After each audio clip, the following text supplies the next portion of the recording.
압도적인 힘과 끝없는 잔인함으로 자신들을 지배했던 볼드모트가 사라지자 마법사들은 억눌러왔던 자신들의 포부를 펼치기 시작했고 마법사 세계는 유례없는 전성기를 맞이했습니다. 볼드모트와 죽음을 먹는 자들을 물리친 주역인 해리포터 삼총사는 물론이고 그들과 함께 싸운 호그와트 교직원들과 학생들, 심지어 볼드모트의 편에 섰던 말포이 가문 사람들까지 20년이 지난 지금은 각자의 자리에서 자신의 능력을 마음껏 뽐내고 있습니다. 이번 영상에서는 호그와트 전쟁 이후 마법사 세계 속 사람들은 어떤 삶을 살고 있는지 조금 떠들어 보겠습니다. 먼저 해리포터입니다. 호그와트 전투에서 볼드모트를 직접 맞상대하고 물리치기까지 한 해리포터는 그 업적을 인정받아 마법사 세계에서 최고의 명예라고 여겨지는 개구리 카드에 등재되는 업적을 달성했습니다. 이후 해리는 전쟁 기간 동안 볼드모트와 죽음을 먹는 자를 상대로 벌인 활약상을 인정받아 별도의 시험과 훈련을 받지 않고 바로 마법부 오러로 특채되었습니다. 영국 마법부의 오러 본부는 기본적으로 특출난 인재만 채용하며 적합한 사람이 없으면 몇 년 동안이나 채용 자체를 하지 않을 정도로 굉장히 까다로운 부서입니다.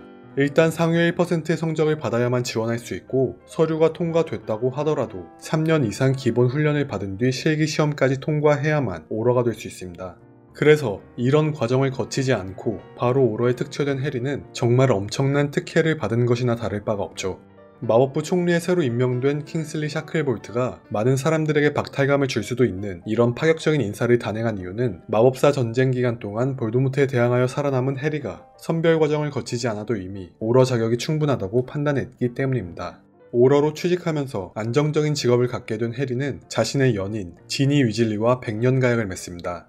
이후 이들 부부는 스라의 아들 둘과 딸 하나를 두었고 아들의 이름을 각각 아버지와 대부의 이름을 딴 제임스 시리우스, 호그와트 두 교장의 이름을 딴 알버스 세베루스, 그리고 딸의 이름은 어머니와 친구의 이름을 딴 릴리 루나로 지었습니다. 별도의 훈련도 받지 않고 오러가 되었으나 실전 경험이 워낙에 풍부했던 해리는 오러로서 맡은 임무를 항상 훌륭히 완수했습니다. 거기에 마법부 총리라는 어마어마한 백까지 등에 업은 해리는 항상 높은 고과를 받아 쾌속 승진을 했고 그렇게 최연소로 오러 본부장이라는 직함을 달게 됩니다. 그리고 오러 본부장이 된 지 2년이 채 되지 않았을 때 마법부 권력의 중심지인 마법사법부의 장관직까지 맡게 되죠. 해리의 승진 루트는 역대 마법부 총리들의 루트와 비슷합니다. 하지만 이렇게 초고속 승진을 한 해리보다 훨씬 더 빠르게 마법부의 권력을 한 손으로 움켜쥔 사람이 있는데 바로 헤르미온느 그레인저입니다.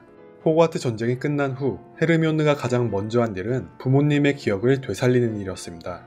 안전을 위해서 부모님의 기억을 지우고 그들을 호주로 보냈던 그녀는 전쟁이 끝나자마자 호주로 달려가 부모님의 기억을 되찾았습니다. 이후 그 누구보다 학업을 우선시했던 그녀는 다른 친구들과는 다르게 호그와트에 다시 복학했고 특출난 성적으로 호그와트를 졸업했습니다. 이후 헤르미온느 그레인저는 훌륭한 성적을 바탕으로 그 누구의 도움 없이 오직 혼자의 힘으로 마법부에 취직했는데 그녀가 처음 들어간 부서는 신비한 동물 관리 부서였습니다. 이곳에서 그녀는 학창시절 계속해왔던 운동인 집요정 해방운동을 펼쳤으며 총리인 킹슬리 샤클볼트와 함께 순수혈통 우대법을 완전히 폐지시켰습니다. 오로지 혼자의 힘으로 마법부에 취직한 헤르미온느지만 그녀 역시 해리와 마찬가지로 마법부 총리라는 어마어마한 연줄이 있었고 그 덕분에 초고속 승진을 거듭했는데 마법사법부로 부서를 옮긴 지 얼마 되지 않아 마법사법부의 장관직을 차지하기까지 했습니다. 이후 해리에게 장관직을 넘겨준 그녀는 킹슬리 샤클볼트의 뒤를 이어 마법부 총리가 되었고 이는 역대 최연소 마법부 총리입니다. 헤르미온느와 결혼한 론은 해리와 마찬가지로 킹슬리에게 오러직을 제안받아 오러가 되었습니다. 론은 해리와 함께 죽음을 먹는 자들의 잔당을 처리했으며 죽음을 먹는 자가 아니었음에도 볼드모트를 도와주었던 마법사들을 처벌에 힘썼습니다.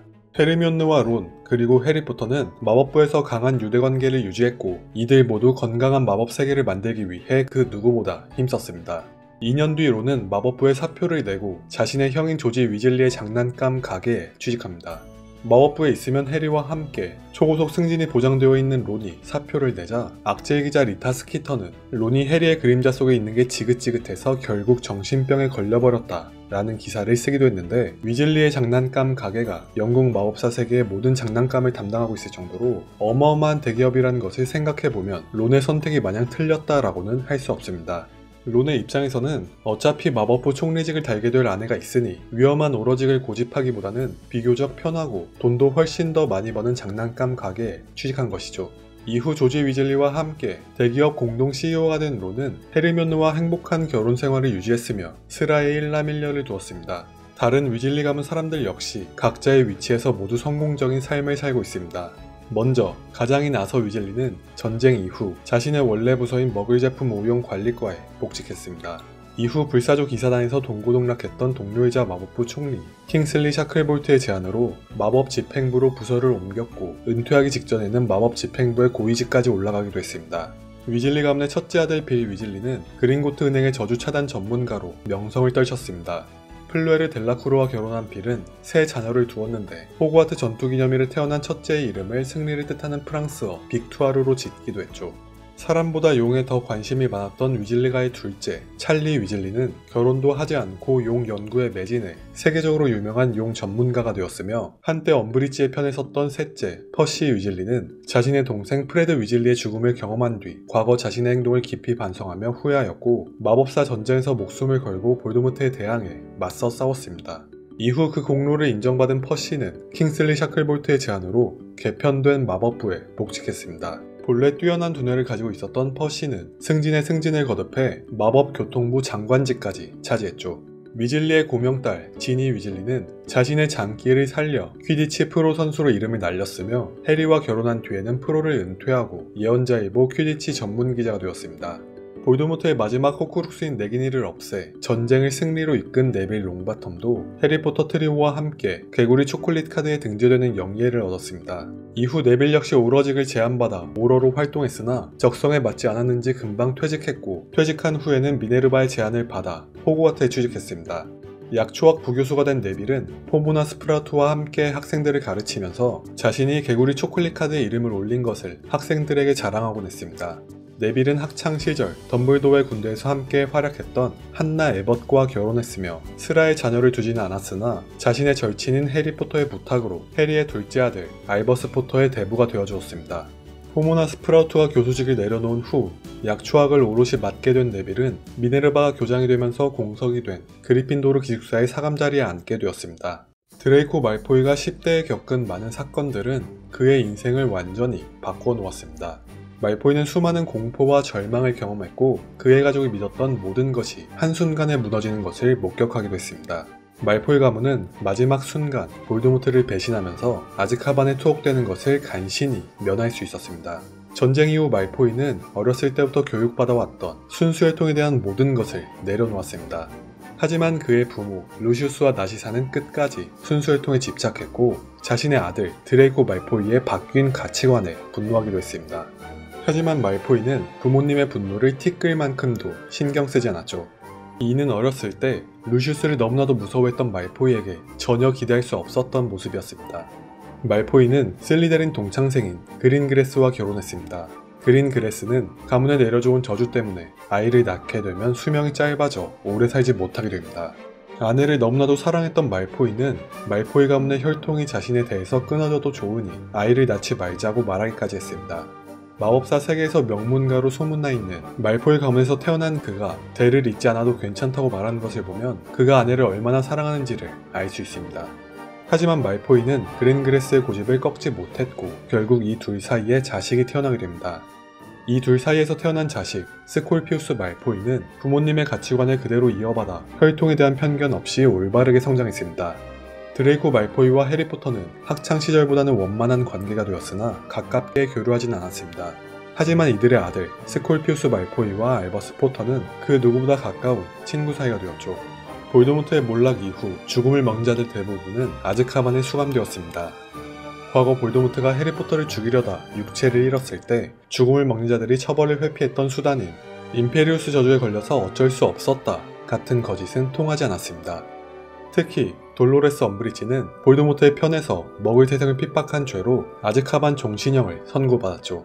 볼드모트의 편에서 전쟁에 참여한 디멘터들이 아즈카반에서 모조리 해고당했기 때문에 아즈카반에 수감된 엄브리지와 죽음을 먹는 자들은 디멘터에게 영원히 뽑혀나가는 고통은 받지 않았습니다. 하지만 디멘터가 없는 게 이들에게 마냥 좋다고는 할 수 없었습니다. 디멘터에게 감정을 흡수당해 제정신이 아닌 상태로 시간이 흐르는 것도 모르면서 사는 것이 멀쩡한 맨정신으로 평생을 아즈카반에 갇혀 지내는 것보다는 나을 수도 있기 때문입니다. 아즈카반의 디멘터 대신 오로들이 교대 형식으로 근무했습니다.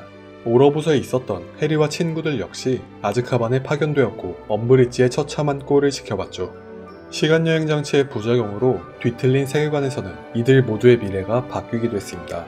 볼드모트가 지배하고 있는 뒤틀린 세계관에서 호그와트는 죽음을 먹는 자를 육성한 곳이 되어버렸고 돌로레스 엄브리지가 호그와트의 교장직을 맡고 있었습니다.